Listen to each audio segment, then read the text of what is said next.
Welcome to this week's edition of Mountain Outhouse News. I'm your host, Jam Jam. This is the craziest to happen in running this week. This week's stories include the AC100 runner agreement, another serving of Colorado DQs, and who made an attempt on the Lickskillet downhill mile. Must begin this week's show with a bit of retraction, or rather clarification, about one piece of hard rock news I shared in the previous episode. Last week, I said that it would have been nice to know about hard rock founder Gordon Hardman's entry into this year's Hard Rock 100. Well, it was pointed out to me by 22-time Hard Rock finisher Blake Wood that the announcement was posted to the Hard Rock 100 Facebook page on April 25th. Legacy runner Gordon Hardman was admitted via special entry for the 25th silver anniversary running of the Hard Rock 100. He first conceived of the idea for Hard Rock and finished the inaugural run in 1992. His wife also helped recruit current run director Dale Garland. Thanks, Gordon. In apparent response to the disqualifications at the Hard Rock 100 last weekend, the Angeles Crest 100 of SoCal has announced an additional runner's agreement requirement that makes the rules crystal clear to all participants, crews, and spectators. We will link the full text below, but runners must sign an initial next to specific instances of rules violations that will result in DQs. Interesting to note, many of these rules pertain to spectators or crews whose actions may result in a runner DQ. Here are the 5 specific rules runners must initial and agree to. 1. Spectators associated with a runner parking near an aid station. 2. Spectators driving slowly below 25 miles per hour on Highway 2 talking to runners on the road. 3. Crews or spectators parking without an adventure pass. 4. Spectators running with runners down the trail other than the final mile of the course. Finally, 5. Crews or spectators parking over the white line. There are also special rules for solo runners who may not have a pacer or crew whatsoever. They also say the race director has final say on punishments for infractions, which could range from an hour time penalty up to disqualification or even banishment from future editions of the race. Read up on your rules, folks, and run safe, run happy, and run strong, you AC100 runners. Coming off Badwater Week, it appears there may be some bad beef in the mix of it all. I've experienced Badwater twice personally, both times as a crew and pacer. One year was from my boy, Dominic Grossman. Well, it turns out Dom was blocked on Twitter by Badwater at some point. He was just casually trying to follow the race this year when he discovered the issue. So, Badwater, what gives? Speaking of Dom, congrats are in order for the Grossmans, Dom and Katie, who welcomed their firstborn to the world this past week. Lindy Mae Grossman came into the world at 6 pounds 9 ounces and will call the quaint mountain town of Wrightwood and the start of the AC100 home. This next segment is brought to you by Dairy Queen and is your DQ of the week. Be sure to stop by for Miracle Treat Day, Thursday, August 2nd at participating locations. Thanks. Nothing like ice cream for breakfast. Or any time during the day. Excludes Texas.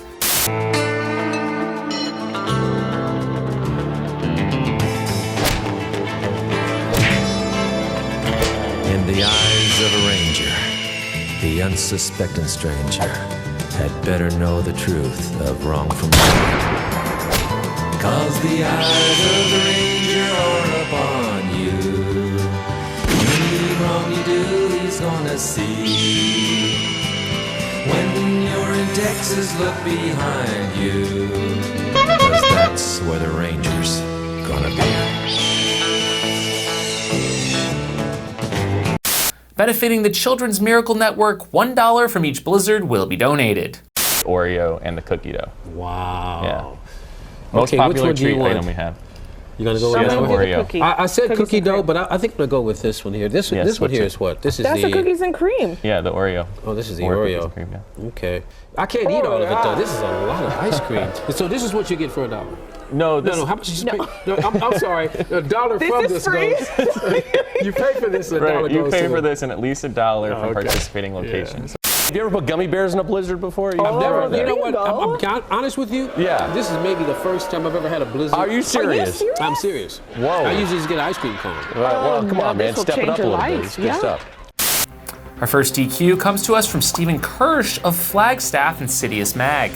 Thanks to the detective workers over at Strava, It was determined that Steven cut out a section of the Copper Mountain 50K a couple weeks ago on lap 1. He writes in his story, Strava owes me $1,500, how he missed the turn on loop 1 and ultimately lost his $1,500 in prize money once race organizers found out about the missed turn.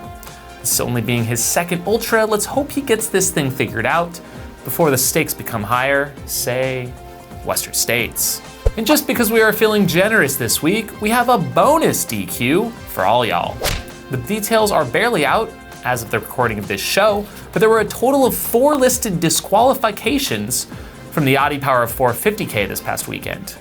We saw this from an Instagram story of Trail Runner Mag that the top 2 men and top 2 women took a shortcut early in the race. We couldn't find any of them on the Strava flyby, but Ryan Back, Joshua Eberly, Michelle Hyland, and Kelly Ahern are all listed as DQs.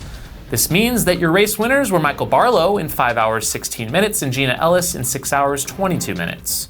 If we get more details, we'll fill you in next week. Otherwise, please learn your courses, people. This is ultra running, for crying out loud. This is Ultra running. Transcontinental runs and long trail attempts are quite commonplace these days, but what would you do if you wanted to be a bit more creative with your 2,000+ mile run? British runner Peter Thompson just completed the entire route of the Tour de France over a 68-day period of running. He averaged 30 miles a day and raised over 16,000 pounds for charity. Shockingly enough, he isn't the first to do this run. Back in 2013, American Zoe Romano was the first to do it. Could we be witnessing the birth of a new running version of the Tour?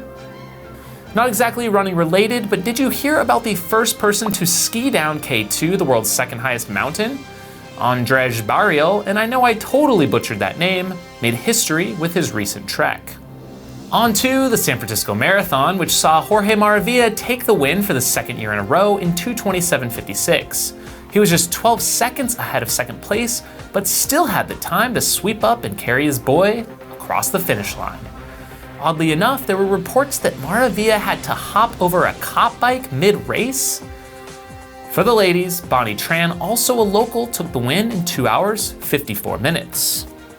I'll tell you what, no one knows how to celebrate quite like women's 85-year-old USATF 100-meter national champ, Betty Stroh. She was dancing, she was dabbing, and she beat runner-up and only other competitor, Thelma Wilson, by almost 4 seconds in 23.7 seconds. So dope. Dope AF. Shout out to pro runner, coach, and YouTuber Sage Canaday for reaching 100,000 YouTube subscribers on his VO2 Max Productions channel. Surely a huge milestone for a guy that totally puts himself out there and pours a lot of time and energy into his content. Congratulations, Sage, and keep up the great work. Thanks for all you do. We also have yet to make mention of the Ginger Runner who recently celebrated his silver play button and 100,000 subscribers by not only running 100 kilometers, but live streaming the whole damn thing. Wowzes.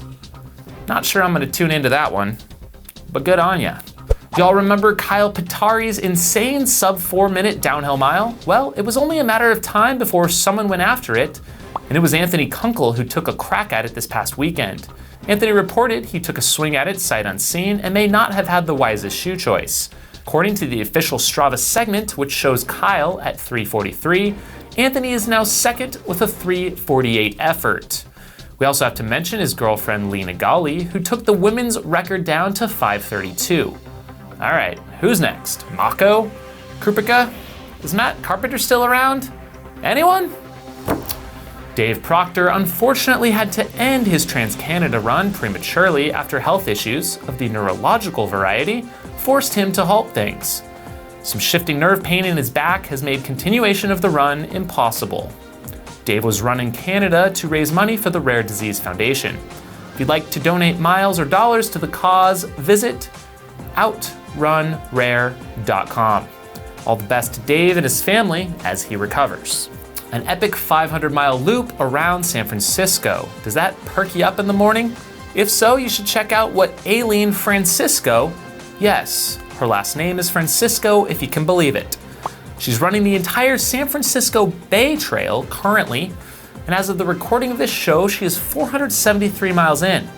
She's helping raise awareness for animal welfare organizations, so consider yourself aware not only of the 500-mile journey Aileen has been on, but for the animals too.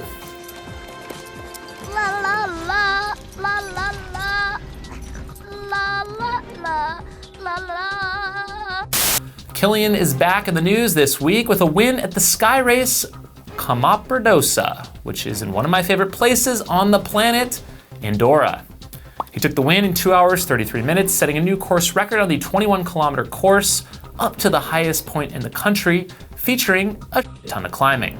Pascal Egli was second, 3 minutes back, with Peter Engdahl in third. For the ladies, Lena Elcott of Sweden took the win in 3 hours, 3 minutes, ahead of Laura Orge and her twin sister, Senna. Now moving over to Alaska for the Crow Pass Crossing, a unique 22-mile event that saw some stout lower 48 competition this year. Despite Zach Miller and David Laney challenging, Scott Patterson came back from a broken toe 2 months ago to win his 5th crossing in 2 hours, 59 minutes. Miller was third in 3:05 behind Alan Spangler, who snagged second in 3:02. The race is extremely technical, has mandatory gear, and crosses the frigid Eagle River halfway through. This one definitely needs to go on my bucket list. On the ladies' side, things weren't quite as close, with Christy Marvin taking the win in 3 hours, 32 minutes, followed by Denali Strabel-Foldager in 3:50 and Julianne Dickerson third in 3:51. Gotta get me up to Alaska. Got one plan. I'm going to Alaska. Alaska? Or City, Alaska? I'm gonna be all the way out there. Yeah. In the wild. Next, to the mighty Midwest and the Burning River 100 of Ohio. The Pope Bros slayed it this year, running 1 and 2, with Sean edging out Jeremy 17-13 to 17-15. It appears Sean was behind all day. So, got an interesting situation. That might be first place right in front of us. It is, with a half mile to go. And overtook his bro in the final stretch of the race. I don't know what you think you got left, Pope, but it's gonna have to be more. You all right, Sean? Yep.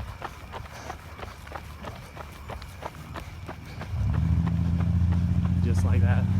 He's currently running 6:50 pace.